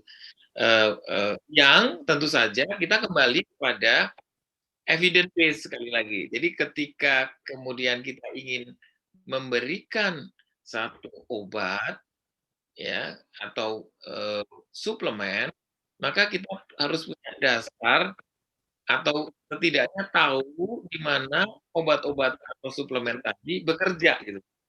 Jadi kalau kemudian tidak diketahui atau belum jelas, belum clear ya manfaatnya buat orang yang sedang membutuhkan, baik itu COVID atau non-COVID, maka sebaiknya tidak kita gunakan. Itu prinsip kedokteran kan begitu. Mungkin Prof. Samsu atau Bu Susi bisa menambah. Prof. Samsu ada tambahan, Prof? Ya, saya rasa tadi Dr. Sukamto sudah jelas. Jadi ada fase-fase kan, tadi dengan jelas disebutkan, di mana ada fase yang kita mungkin memang memanfaatkan vitamin dan suplemen ini, bukan bahkan juga meningkatkan kekebalan tubuh, tapi ada fase-fase di mana proses inflamasi itu justru memperparah penyakit, sitokin bertingkat, sehingga kita harus menjaga. Justru pada fase yang di mana terjadi badai sitokin ini kita harus menekan dengan steroid. Jadi kita harus memahami 4 fase tadi dan kita harus tahu di mana kita harus memberikan vitamin dan suplemen, di mana vitamin dan suplemen mungkin tidak terlalu penting lagi. Ya, terima kasih, silakan. Prof. Dok. Mengenai dosis vitamin C kalau kita mau mengkonsumsi sehari-hari untuk supaya menjaga daya tahan tubuh, Prof. Dok mungkin ada anjuran? Nah, ya, tadi saya lihat di baik. slide. Jadi sebetulnya kita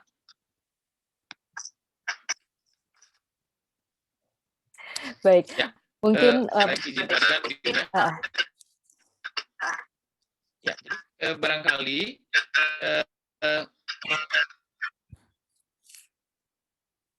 kita harus memahami dulu secara umum kebutuhan dari vitamin dan mikronutrien ya. Jadi sebelum kita bicara tentang berapa tubuh seseorang kalau sakit COVID, maka kita mesti tahu dulu sebetulnya ilmu dasar, ilmu gizi tentang kebutuhan vitamin dan mikronutrien. Ya, tentu saja kebutuhannya mestinya kita bisa dapatkan dari makanan kita sehari-hari. Yang saya harapkan sebetulnya kalau kawan-kawan di depan pelayanan primer ya, edukasi tentang bagaimana menjaga kesehatan melalui memilih dan menambahkan zat makanan tertentu itu menjadi penting gitu. Ada orang yang kemudian tidak makan apa-apa tetapi minum vitaminnya segambreng gitu ya. Jadi datang dia sakit bawa omega 3, bawa vitamin C, bawa vitamin B, bawa vitamin A, bawa vitamin E gitu ya. Tetapi setelah kita anamnesis ternyata kecukupan makanan yang bisa didapat dari makanan-makanan yang alami yang harusnya bisa dimakan itu kurang. Nah itu satu. Kemudian yang kedua, kita tahu bahwa dalam keadaan stres, baik fisik maupun psikis itu memerlukan tambahan. Jadi tidak hanya COVID. Jadi memerlukan tambahan ya, di mana kalau orang turun daya tahan tubuhnya, kemudian ada sel-sel inflamasi, itu biasanya nafsu makan juga turun. Ingat pasien TBC. Pasien TBC itu kalau sebelum diobati dia nggak mau makan gitu ya, karena ternyata ada sel-sel radang yang menekan pusat nafsu makan dia. Sehingga begitu dia sudah TBC-nya teratasi, dikasih obat, nafsu makan, berat badannya bertambah. Nah, khusus untuk COVID ya dengan reaksi inflamasi yang demikian hebat tadi, di dalam slide saya tadi ada terlihat seperti peran B3 terusnya. Itu sebetulnya karena pada pengamatan, pada evaluasi, pada penelitian pasien-pasien COVID tadi, kebutuhan akan vitamin dan mikronutrien itu memang ada gitu. Nah, beberapa penelitian itu berbagai macam dosis. Kayak misalnya vitamin D. Vitamin D itu ada yang menggunakan 1.000, ada yang menggunakan 5.000, ada yang bahkan menggunakan 40.000, tetapi diberikannya per minggu misalnya. Nah, seperti itu. Jadi para ahli praktisi yang ada di Indonesia pada berbagai kesempatan sering mengatakan, yalah gunakan aja apa yang tersedia di depan mata. Jadi maksud saya jangan membuat repot pasien dengan mengada-adakan gitu ya. Misalnya vitamin D bisa didapat dari berjemur di matahari jam 10 menit, minum susu, makan ikan dan seterusnya. Nah, bahkan saya sering mengatakan bahwa saya sendiri itu bukan peminum vitamin dan cukup survive ya. Nah, artinya apa? Artinya jangan kemudian menjadi misleading bahwa vitamin adalah satu-satunya cara kita untuk bertahan dari COVID. Itu barangkali. Terima kasih. Terima kasih Dr. Sukamto. Prof. Samsu ada tambahan, Prof? Cukup. Baik, terima kasih Prof. Selanjutnya pertanyaan untuk Prof. Samsu mengenai pemeriksaan antibodi pasca vaksinasi. Jadi ada dari Dr. Maruli, perlu nggak Prof pemeriksaan antibodi setelah diberikan vaksin COVID yang kedua? Kapan waktu untuk pemeriksaannya? Lalu ada dari Dr. Robert, ada temannya sudah vaksin COVID-19 2 kali, 2 minggu sesudahnya dilakukan pemeriksaan serologi kok negatif 0. Nah, kenapa bisa seperti itu? Apakah perlu divaksin ulang? Terima kasih, Prof. Ya, sebenarnya pemeriksaan-pemeriksaan itu dikerjakan pada uji klinik. Jadi kita tahu yang ikut uji klinik di Bandung itu 1.620 orang. Sekitar 500 orang itu diikuti terus imunogenisitasnya. Jadi dicek dia sehabis suntikan pertama, sebelum suntikan pertama ada nggak antibodinya? Ternyata nggak ada. Setelah suntikan kedua, pertama naik, kedua lebih naik lagi, mencapai puncaknya pada 14 hari setelah suntikan kedua. Berapa persen yang serokonversi yang meningkat antibodinya? 95%. Itu sudah ada angkanya dari uji klinik di Bandung. Jadi memang ada risiko sekitar 5% orang mungkin tidak meningkat. Sama dengan hepatitis B kan kita juga mengenal namanya non-responder ya. Nah, tapi itu angkanya kecil sekali. Karena 95% lebih semuanya meningkat, maka tidak diperlukan pemeriksaan antibodi setelah imunisasi. Karena angka itu menunjukkan hampir semuanya meningkat. Tetapi kalau Anda mau tahu untuk diri Anda, mau tes, ya boleh-boleh aja. Tapi harus tahu dulu tesnya itu apa. Ya, apakah antibodi IgG, IgM saja, apakah anti-RBD, yang kita inginkan adalah neutralizing antibody, anti-RBD, dan anti-RBD itu bisa diperiksa di mana saja. Ya, jadi itu juga harus tahu dan metodenya seperti apa. Karena tiap pemeriksaan itu mungkin mempunyai metode dan hasil yang berbeda-beda. Jadi secara umum kita tidak menganjurkan mereka yang menjalani imunisasi untuk kemudian memeriksa lagi kadar antibodinya. Kadar antibodi itu 200.000 lebih. Ya, dan kalau banyak orang itu berapa biaya yang keluar, padahal 95% itu pasti akan naik sudah dibuktikan pada uji klinik. Terima kasih banyak Prof. Samsu. Sudah jelas berarti ya. Jadi sebenarnya tidak perlu ya Prof, kita periksakan seperti itu. Tapi andaikan diperiksakan tetap negatif, gimana Prof? Dia boleh daftar untuk vaksin ulang nggak Prof? Ya, ini kan barangkali kita ingat apa yang namanya non-responder pada hepatitis B. Jadi memang dia, kalau memang pemeriksaan laboratorium itu baik, karena pemeriksaan neutralising antibody terhadap RBD itu harus di laboratorium yang cukup canggih ya, nggak bisa diperiksa sembarangan. Kalau Anda yakin dengan itu, ya boleh saja dilakukan imunisasi ulang, berarti Anda termasuk 5% dari yang kurang respon antibodinya. Tapi bayar sendiri ya. Baik Prof. Terima kasih banyak Prof. Samsu. Pertanyaan berikutnya untuk Dr. Sukamto. Dari Dr. Hendra Pranata. Seringkali pasien di IGD itu menolak untuk dites COVID-19 dan menuduh nakes itu menularkan COVID kepada mereka. Bagaimana tips untuk menghadapi pasien yang menolak prosedur screening COVID seperti ini? Apakah boleh kita minta surat tanda tangan penolakan kalau dia menolak? Silakan Dr. Kamto.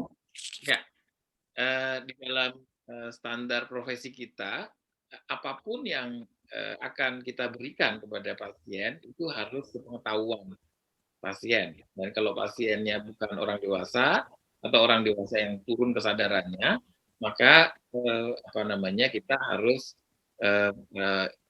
informasikan kepada walinya, ya. Nah, bagaimana kalau kemudian yang bersangkutan tidak mau? Tadi saya sampaikan bahwa banyak sebetulnya pasien-pasien yang ada yang dikasih rawat itu tidak mau dirawat karena berbagai alasan. Nah, salah satu sebabnya adalah ketidaktahuan tentang apa yang akan dilakukan oleh teman-teman di rumah sakit terhadap mereka, gitu ya. Itu satu. Kemudian yang kedua adalah tidak tahu bahwa penyakitnya tersebut itu akan bisa menular pada orang-orang yang disayang, yang dikasihi, keluarganya, orang tuanya, dan seterusnya. Jadi kalau kita bisa melakukan pendekatan itu, bahwa perawatan di rumah sakit dengan perawatan isolasi itu sebetulnya sedang menyelamatkan orang-orang yang disayangi di sekitarnya, itu biasanya selama ini aman-aman saja ya, apa yang kami lakukan di tim kami ya, di rumah sakit. Memang kalau di rumah sakit yang besar, rumah sakit pendidikan, persoalan itu seringkali tidak ada karena mereka sudah dirujuk. Jadi kalau sudah mau dirujuk itu biasanya sudah mau. Tetapi yang sering itu adalah di ketika kawan-kawan ada di layanan primer, kemudian harus merujuk ada indikasi, kemudian datang ke PPK 2, rumah sakit tipe C, itu juga biasanya tugasnya lebih lebih mudah karena teman-teman di layanan primer sudah menyampaikan. Nah, kalau menolak, sebetulnya tidak hanya sekedar menandatangani surat penolakan, tetapi juga melakukan koordinasi dengan tim yang ada di wilayah. Ya, dinas kesehatan harus tahu bahwa ada pasien yang dicurigai, suspek, probable, atau barangkali sudah terkonfirmasi yang ada indikasi dirawat tetapi tidak mau dirawat. Jadi biasanya kita melakukan koordinasi itu dalam waktu kurang dari 1 kali 24 jam. Sehingga begitu seseorang disuspek, probable atau terkonfirmasi, itu beritanya sudah sampai kepada kawan-kawan yang ada di dinas kesehatan dan puskesmas. Sehingga pasien seringkali kemudian menjadi marah karena kok orang lain jadi tahu gitu ya. Nah, karena memang wabah begitu, bahwa setiap orang yang punya potensi menularkan pada orang lain itu harus ditangani dengan baik. Itu barangkali diskusi. Saya boleh nambahkan, Susi? Silakan Prof. Ya, kita kan dalam pendidikan kedokteran sekarang sudah memahami pentingnya komunikasi ya. Karena kita setiap hari akan berhadapan dengan orang lain. Jadi disinilah ujian dari keterampilan komunikasi kita, bagaimana kita bisa berkomunikasi, mendengarkan dulu kenapa dia tidak mau dan sebagainya, tanpa harus buru-buru membantah, baru kemudian secara perlahan-lahan kita menjelaskan. Jadi ini adalah satu tingkat keterampilan yang mungkin akan berkembang selama Anda di daerah nanti. Saya ada pengalaman waktu saya di Kalimantan. Dokter kebidanan tempat saya bekerja itu ada pasien letak lintang yang harus diseksio, nggak mungkin lahir secara biasa. Suaminya menolak, padahal istrinya mau. Dan suaminya tetap menolak meskipun sudah dijelaskan semua risiko yang ada. Akhirnya kita ingat-ingat orang tuanya itu adalah seorang ustadz. Lalu kita ke rumah ustadz itu, ya tentu bersilaturahmi begitu. Kemudian kita menjelaskan bahwa istri dari yang mantunya ya, jadinya istri dari anaknya ini akan melahirkan, anaknya dalam keadaan dalam pemantauan kita cukup baik, hanya letaknya tidak memungkinkan untuk lahir secara biasa. Untuk itu harus dioperasi. Lalu ustadznya tanya bagaimana kalau dioperasi nanti meninggal apa enggak. Lalu dijelaskan bahwa ini sudah biasa dikerjakan. Di rumah sakit ini hampir setiap hari 2-3 orang operasi. Umumnya ibunya baik, anaknya juga baik. Lalu dipanggillah oleh ustadz tersebut anaknya. Dan karena bapaknya yang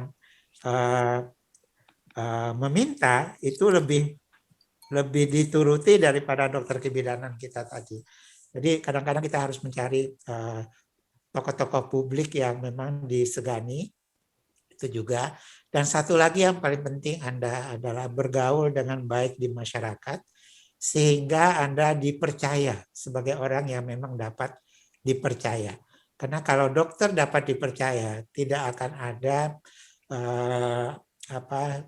kecurigaan-kecurigaan bahwa kita akan menipu pasien dan sebagainya. Karena itu sebagai dokter di daerah terutama, bergaulah dengan masyarakat, jadilah anggota masyarakat yang baik dan siap menolong orang, sehingga dasar kepercayaan yang ada di masyarakat itu di tempat kerja Anda juga akan terjadi. Terima kasih. Terima kasih banyak Prof. Samsu. Ya perlu diingat itu pesan Prof. Samsu untuk para dokter intern. Mungkin ada pertanyaan terakhir untuk Prof. Samsu dan nanti juga ada pertanyaan terakhir untuk Dr. Sukamto. Ini untuk Prof. Samsu mengenai KIPI, Prof.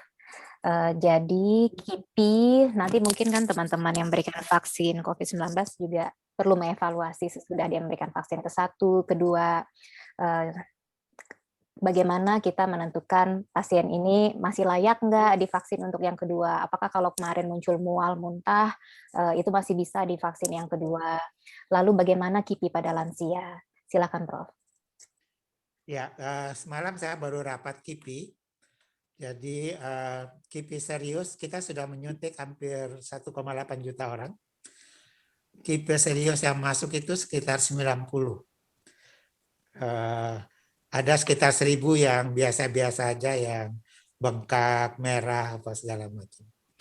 Nah, yang harus diingat adalah yang tidak boleh dilakukan pada penyuntikan kedua itu adalah reaksi alergi berat yang terjadi pada suntikan pertama.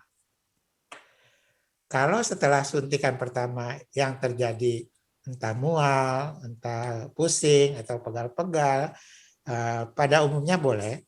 Hanya saja kalau gejalanya itu termasuk gejala yang serius, maka persiapan untuk suntikan keduanya itu harus lebih hati-hati. Kalau perlu, kalau suntikan pertamanya di layanan kesehatan primer, kalau misalnya diperkirakan nanti agak serius, lebih baik penyuntikannya di rumah sakit di mana ada tenaga ahli yang akan menolong. Misalnya dia kejang-kejang, jadi setelah 3 hari disuntik dia kejang, tapi dia memang dulu juga pernah kejang gitu. Jadi lebih baik kita suntikan di rumah sakit, entah itu ada dokter penyakit dalam atau dokter neurologi yang bisa menangani kalau sekiranya terjadi kejang. Jadi pada prinsipnya akan disuntik kedua hanya pada keadaan yang stabil, yang baik, dan yang tidak boleh kontraindikasi itu adalah alergi berat, misalnya anafilaksis. Terima kasih, Prof. Mengenai lansia, ada yang perlu perhatian khusus, Prof? Nah, semalam kita kan udah mulai lansia ya. Lansia mulai 8 Februari. Kenapa saya ingat? Karena saya termasuk lansia. Saya suntik 8 Februari juga. Lansia 8 Februari, sekarang kita udah tanggal kemarin, jadi berarti tanggal 26 Februari, belum ada reaksi serius pada lansia. Justru kelihatannya kita juga semalam bertanya-tanya, kok malah lansianya ini laporan reaksi seriusnya kok belum ada gitu. Yang ada justru 18-59 tahun yang banyak. Jadi tidak berarti kalau lansia itu efek sampingnya itu akan lebih berat daripada orang biasa. Mungkin juga karena lebih ikhlas, Prof. Orang tua lebih ikhlas. Ya, gitu sih. Jadi tidak harus lebih berat. Baik, terima kasih banyak, Prof. Samsu. Ya, mungkin ini pertanyaan terakhir ya untuk Dr. Sukamto. Pertanyaannya dari Dr. Muhammad Akbar, Prof. Dok. Jadi misalnya ada orang dengan COVID-19, gejalanya ringan, sudah diobati, isolasi mandiri, tapi nanti ketika kontrol swabnya masih positif. Nah, apakah obatnya dilanjutkan lagi, kasih lagi antibiotik, kasih lagi antivirus, atau bagaimana, Dr. Sukamto? Baik. Terima kasih. Jadi kembali ke laptop, gitu ya. Jadi kembali ke pedoman ya, bahwa kalau dia ringan itu tidak memerlukan antibiotik. Jadi kalau ada macrolide seperti azitromisin kita berikan itu sebetulnya adalah untuk antiinflamasi dia. Nah, kemudian kalau gejala klinisnya sudah tidak ada, hanya swab-nya positif. Nah, penyebab swab positif setelah minggu kedua itu banyak ya. Jadi apalagi kalau gejala klinisnya itu sudah tidak ada. Seperti sampaikan tadi bahwa sebetulnya replikasi virus itu akan berhenti pada setelah minggu kedua. Jadi kalau sudah masuk minggu kedua nih, akhir minggu kedua, replikasi virusnya berhenti. Nah, kalaupun ada gejala, yang ada adalah gejala sisa ya, gejala sisa dari sitokin storm, kalau misal badai sitokin, kalau memang itu terjadi inflamasi yang berat. Ya, itu yang diselesaikan koagulopatinya, kemudian juga berbagai hal yang berhubungan dengan proses inflamasinya. Tetapi kalau gejalanya ringan, ya sesuai dengan kriteria Kementerian Kesehatan, ya isolasinya diselesaikan sampai setelah +3 gejalanya tidak ada, sebetulnya sudah cukup. Ya, kalau memang kita mau melanggar aturan, ya, itu barangkali kalau mau aman gitu ya, itu barangkali minggu ketiga, walaupun dia positif, kan seringkali ditanya, ini gimana swabnya positif?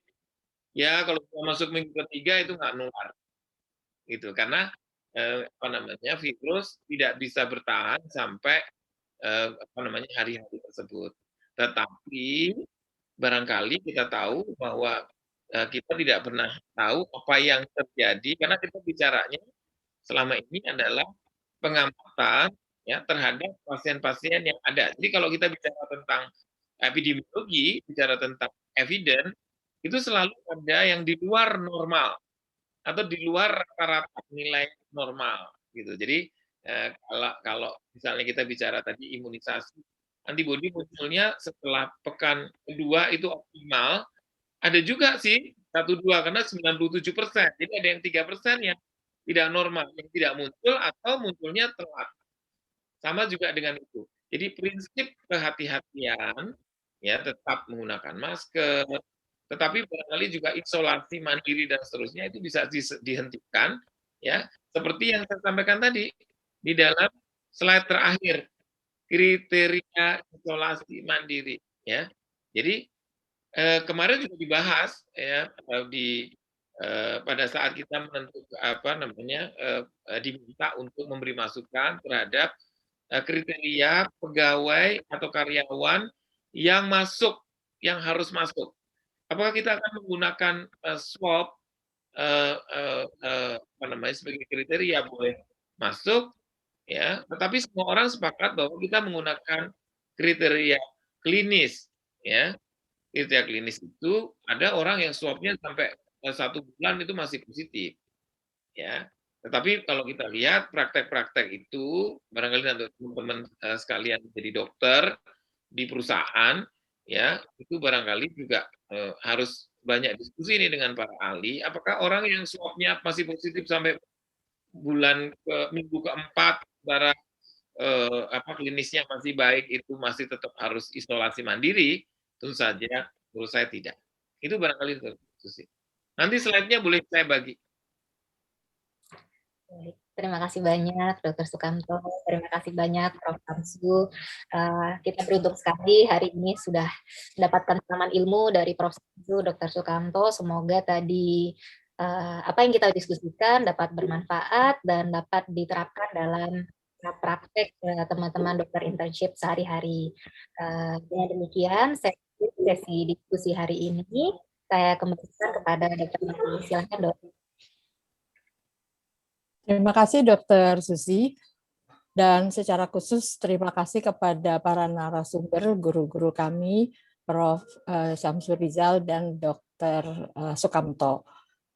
Saya kira amat sangat banyak yang telah kita peroleh, dan juga ada beberapa informasi yang telah kami update di modul, sehingga nanti teman-teman mudah-mudahan jadi lebih semangat gitu ya untuk mempelajari modulnya dan menyelesaikannya, karena bisa langsung connect dengan apa yang tadi disampaikan oleh Prof. Samsu dan Dr. Sukamto.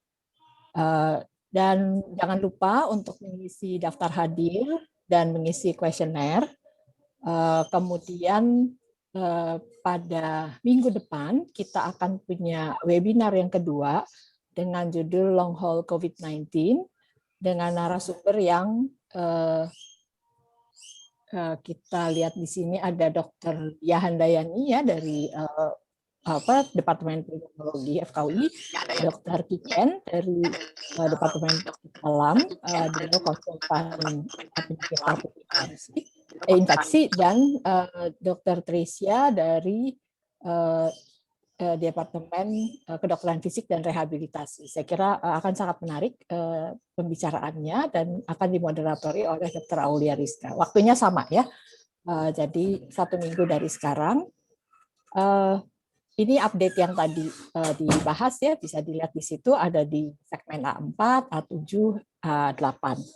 Nah, mudah-mudahan teman-teman semua bisa melengkapi, mempelajari modul ini. Saya ingat yang tadi Dr. Kamto katakan mengenai saran nutrisi itu juga lengkap, ada di dalam modul ya. Kalau dipelajari itu ada di bagian memelihara kesehatan fisik. Itu ada buku-buku yang telah dibuat oleh teman-teman dari spesialis gizi klinik yang bisa juga dipelajari tentunya, supaya bisa memberi arahan baik untuk diri sendiri maupun untuk pasien dalam menggunakan suplemen maupun vitamin. Baik. Terima kasih banyak semuanya.